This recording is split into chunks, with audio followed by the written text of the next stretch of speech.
Welcome, today in front of me Nokia 1.4 and I'll show you how to install iPhone keyboard on this device. So first you should launch Play Store application and in the search bar enter the green Apple keyboard.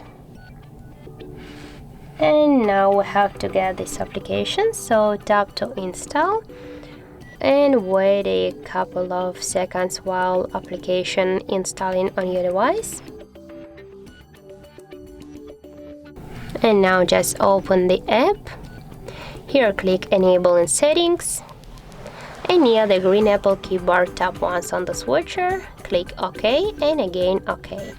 Now just go back and here pick the switch input methods and switch your keyboard to the English United States keyboard. And as can you see, we're finished. And now we'll go somewhere when we can use the keyboard, for example to the messages. And now just tap here, for example. Okay.